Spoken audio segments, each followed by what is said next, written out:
Hi viewers, మనం వచ్చేసి ప్రభు భక్తి అనేటువంటిది 5వ తరగతి లెసన్ని చూస్తున్నాము. తమిళనాడు గవర్నమెంట్ తెలుగు.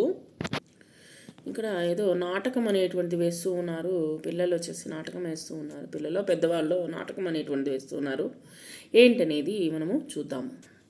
విజయనగర సామ్రాజ్య శిల్పాచార్యుడు ధనా ధనాసకులలోనై అంటే ధనాశకు లోనై ఆయన వచ్చేసి ధనం పైన ఆశ అనేటువంటి పెంచుకునేసి కోట రహస్యాలను వచ్చేసి శత్రువులకు చేరవేయబోగా విజయనగర సామ్రాజ్య రహస్యాలు అనమాట. శిల్పాచార్యుడు ఆయన పేరు. దేశద్రోహానికి పాల్పడుతున్నందుకు భర్త కూడా తలంచక అతనిని అంతమొందించినటువంటి ఆదర్శ పత్ని వృత్తాంతము ఈ యొక్క నాటికి యొక్క ఒక చిన్న భాగం అనమాట. తెర తీయబడింది బొమ్మ. నేపథ్యము: విజయనగర సామ్రాజ్య నేత శ్రీకృష్ణదేవరాయలు తన ఏకాంత మందిరంలో దీర్ఘాలోచనలో ఆలోచిస్తూ ఉన్నారనమాట. ఇంతలో మహామంత్రి తిమ్మరసు అక్కడికి వచ్చారనమాట. ఆయన ఆలోచనిస్తూ ఉన్నటువంటి సమయంలో తిమ్మరసు అక్కడికి వచ్చాడు. తిమ్మరసు ప్రభువులకు అభివాదము. శ్రీకృష్ణదేవరాయలు అభివాదం అప్పాజీ. మళ్ళీ ఆలోచనలో పడ్డాడు తిమ్మరసు. ప్రభువులు ఏదో దీర్ఘాలోచనలో ఉన్నట్టున్నారు అన్నారు. శ్రీకృష్ణదేవరాయలు తిమ్మరసు వైపు తిరిగి, అవును అప్పాజీ, మన కోట శత్రు దుర్భేద్యమైనది అని ఆలోచిస్తూ ఉన్నాను. విజయనగరం వైపు కన్నెత్తి చూడడానికి కూడా శత్రువులు సాహసించలేరు. కానీ ఈ మధ్య మన కోట రహస్యాలు శత్రువులకు తెలియచేస్తున్నారని నాకు అనుమానంగా ఉంది అని చెప్పేసి తన యొక్క అనుమానాన్ని వ్యక్తపరిచాడనమాట. తిమ్మరసు, ఆ విషయమే మాట్లాడాలని వచ్చాను ప్రభు. బహుమని సుల్తాన్లు మన పై దండెత్తి రావాలనే ఆలోచనలో ఉన్నట్లు వేగుల ద్వారా మనకు తెలిసింది. వేగులు అంటే రహస్య గూఢాచారులు అనమాట. వాళ్ళ ద్వారా తెలిసింది అంటున్నారన్నమాట. అవునా అప్పాజీ, మరి మన కర్తవ్యం ఏంటి, మనం చేయాల్సినటువంటి విషయం ఏంటి అని అడిగేసరికి తిమ్మరసు అన్నారు, అరివీర భయంకరమైనటువంటి శత్రువులతో సైతము పోరాడి గెలవగలిగినటువంటి సమర్థులు మనవారు. అది కాదు మనము కలవరపడాల్సినటువంటి విషయము. మన కోట రహస్యాలు శత్రువులకు ఎలా తెలియచేస్తున్నారు అనేటువంటిదే ప్రభు అనేటువంటిది చెప్పాడనమాట తిమ్మరసు. శ్రీకృష్ణదేవరాయలు, నిజమైన అప్పాజీ అన్నప్పుడు తిమ్మరసు, ప్రభు, మన కోట రహస్యాలు మీకు, నాకు, మన శిల్పాచారులకు తప్ప మరెవరికీ తెలియదు. అందుకనే శిల్పాచారుని కదలికలపై నిఘా ఏర్పాటు చేశాను. ఈరోజు రాత్రికి మనం స్వయంగా అతన్ని గమనిద్దాము అని చెప్పేసి తిమ్మరసు మహామంత్రి శ్రీకృష్ణదేవరాయలకి చెప్పాడనమాట. అలాగే అప్పాజీ అని చెప్పేసి శ్రీకృష్ణదేవరాయలు చెప్పారు. తెర పడింది. తర్వాత వచ్చేసి మరలా కొంచెంసేపటికి తెర అనేటువంటిది లేచింది. శిల్పాచారిని ఇల్లు మసక చీకటి, తలుపులు తట్టిన శబ్దం అనేటువంటిది వినిపిస్తూ ఉందన్నమాట. వ్యక్తి లోగొంతుతో మెల్లిగా మాట్లాడుతున్నాడు. శిల్పాచార్య, మారే శిల్పాచార్య అని పిలిచారనమాట. శిల్పాచార్య ఎవరు, ఇదిగో వస్తున్నా అంటూ తలుపు తీసినటువంటి శబ్దం వినిపించింది. ఒక వ్యక్తి వచ్చాడనమాట. మంద్రస్వరంతో, అరే మిత్రమా, నేను సుల్తాన్ దగ్గర నుంచి వచ్చాము అనేసరికి శిల్పాచార్య, ఓ నీవా, రారా, తలుపు మూసాడనమాట. వ్యక్తి, సుల్తానుకు నీవు అందచేస్తానన్న మీ కోట రహస్యాలు ఇంకా అందలేదట, అందుకే నన్ను పంపాడు. ఇదిగో నీకు ఇవ్వమని సుల్తాన్ ఈ రూకలు పంపాడు, సంచి అందించాడనమాట. అంటే డబ్బుల్ని పంపించాడు అని ఒక సంచిని ఇవ్వడం జరిగింది. మళ్ళా శిల్పాచార్యుడు సంచి అందుకొని వీలు పడక పంపలేదు.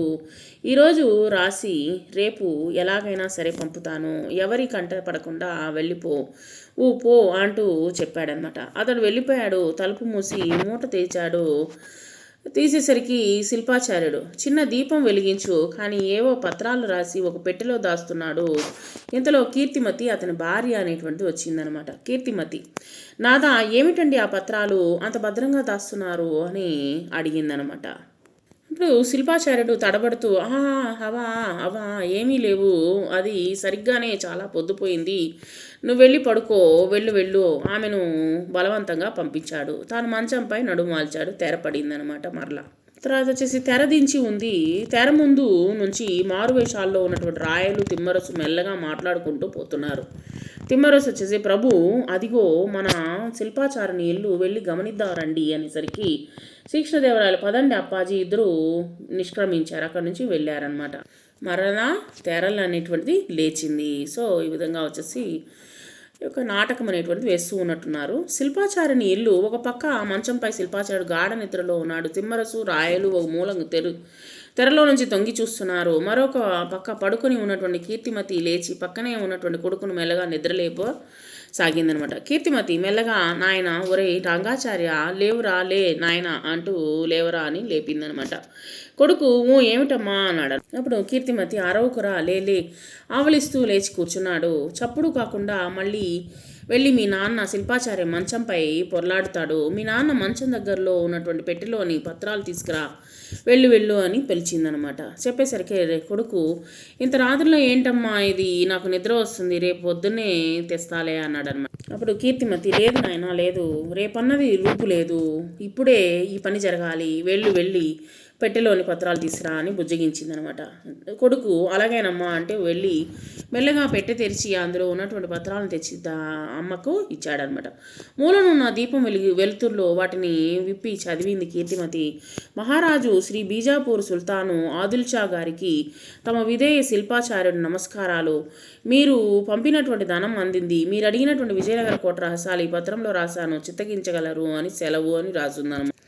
మీ సేవలో శిల్పాచార్యుడు అని రాస్తుంది కీర్తిమతి. అమ్మో ఎంత ఘోరం తండ్రి. కొడుకు అమ్మ ఏం జరిగిందమ్మా? కీర్తిమతి ఏం చెప్పండిరా నాయన, విజయనగరం కోట రహస్యాలు కాపాడవలసింది నీ తండ్రి స్వామి దేశద్రోహం చేస్తున్నాడు రా, ఇది భరించరాదని అపరాధం. ఏ విరూపాక్ష నన్ను క్షమించు తండ్రి, నన్ను క్షమించు. అక్కడ ఉన్నటువంటి కత్తి అందుకుందనమాట. కొడుకు భయంతో బిగ్గరగా అమ్మ కత్తెందుకు తీసుకున్నావమ్మా, అమ్మా చెప్పమ్మా అన్నాడు. కీర్తిమతి ఇంతకంటే మరో దారి లేదురా నాయన. ఈ శబ్దానికి శిల్పాచార్యుడు లేచాడనమాట. లేచేసరికి శిల్పాచార్యుడు భయాందోళనతో కీర్తిమతి ఆ పత్రాలు ఎందుకు తీసావా, ఇలా ఇవ్వు ముందుకు వచ్చాడనమాట. కీర్తిమతి స్వామి ఈ పత్రాలు మీకు ఇవ్వలేను, క్షమించండి ఒక్కసారిగా భర్త వైపు అడిగేసి కత్తితో పొడిచిందనమాట. శిల్పాచార్యుడు నేల కొరుగుతూ అబ్బా ఎంత పని చేశావు కీర్తి, భర్తనని కూడా చూడకుండా నన్నే పొడుస్తావా అబ్బా అన్నాడు. కీర్తిమతి దేశద్రోహి ఎవరైనా సరే వారికి ఇదే శిక్ష. తండ్రి విరూపాక్ష, విజయనగర సామ్రాజ్య రక్షణకు నేను చేసినటువంటి ఈ పనికి నన్ను క్షమించు దేవా అని క్షమించు. ఏ భార్య అయినా తను ముత్తైదువుగా కన్నుమూయాలని అనుకుంటుంది, అందుకే మీతో పాటు నేను వస్తున్నా స్వామి అని చెప్పేసి చెప్పిందనమాట. తాను పొడుచుకుంది. తర్వాత వచ్చేసి కొడుకు అమ్మ ఏంటమ్మా ఇది, నాన్న అమ్మ ఏడవసాగాడు పిల్లవాడు. శిల్పాచార్యుడు బాధతో మెలికలు తిరుగుతున్నాడు. రాయలు తిమ్మరసు దిగ్భ్రాంతితో వచ్చారనమాట. ఆశ్చర్యంతో అక్కడికి వచ్చేసి తిమ్మరసు కీర్తిమతి ఎంత పని చేశావమ్మా, నీ దేశభక్తి ప్రభుభక్తి సాటి లేనిది, నీ త్యాగం మరువలేనిది తల్లి అని చెప్పాడనమాట. అప్పుడు కీర్తిమతి అప్పాజీ ఇదిగో నా బిడ్డ, తల్లిని తండ్రిని కోల్పోతున్న అనాథ, వీడికి మీరే దిక్కు, వీడిని మంచి పౌరుడిగా దేశ సేవకుడిగా తీర్చిదిద్దండి అని చెప్పి చేతిలో పెట్టిందనమాట. చేతులు జోడించి శిల్పాచార్యుని కాళ్ళపై పడి ప్రాణాలు విడిచింది. శిల్పాచార్యుడు నన్ను మన్నించండి ప్రభు, రాయల కాళ్ళపై పడి ప్రాణాలు వదిలాడనమాట. కొడుకు అమ్మా నాన్న శ్రీకృష్ణదేవరాయలు ఏడవకు కుమారా ఏడవకు, నీ తల్లి చూపినటువంటి ప్రభుభక్తి మన సామ్రాజ్యానికి భవితనిచ్చింది, ఆమె ఆత్మ శాంతించుగాక పిల్లవాడిని హత్తుకొని కళ్ళు మూసుకున్నాడనమాట శ్రీకృష్ణదేవరాయలు. సో ఇక్కడ ఈ యొక్క కథ ద్వారా మనకు దేశభక్తి గురించి మనకు అర్థమవుతుందనమాట. కాబట్టి ఆ కాలంలో వచ్చేసి ఒక్కొక్క ప్రాంతాన్ని పరిపాలన చేసినటువంటి రాజులందరూ వాళ్ళ యొక్క దేశం అని చెప్పుకునేవాళ్ళు అనమాట. కానీ ఒకటే దేశము మన భారతదేశము, కానీ ఒక్కొక్క ప్రాంతాన్ని వాళ్ళు దేశం కింద తీసుకునేవాళ్ళు ఆ కాలంలో వచ్చేసి రాజులు. ఓకే, క్రింది పదాలకు అర్థాలను తెలుసుకుందాము. దీర్ఘాలోచన అంటే లోతుగా ఆలోచించడము, దుర్భేద్యము అంటే జయింపలేనిది, వేగులు అంటే రహస్యాలు సేకరించేవాడు గూఢాచారులు అనమాట, నిఘా అంటే జాగ్రత్తగా పరిశీలించడము, మంద్ర స్వరము అంటే మెల్లగా మాట్లాడము, గుసగుసలుగా మాట్లాడము, కడతేర్చుట అంటే చంపడము, ఏకాంత మందిరం అంటే రహస్య విషయాలు మాట్లాడుకునేటువంటి గది అనమాట, దిగ్భ్రాంతి అంటే ఆశ్చర్యము, హత్తుకొని కౌగులించుకొని వచ్చేసి ప్రకృతి వికృతులు వచ్చేసి రాత్రి స్వరం అమ్మ అంబా, వ్యతిరేక పదాలు వచ్చేసి ఆశ నిరాశ, కీర్తి అపకీర్తి, దుర్భేద్యం భేద్యం.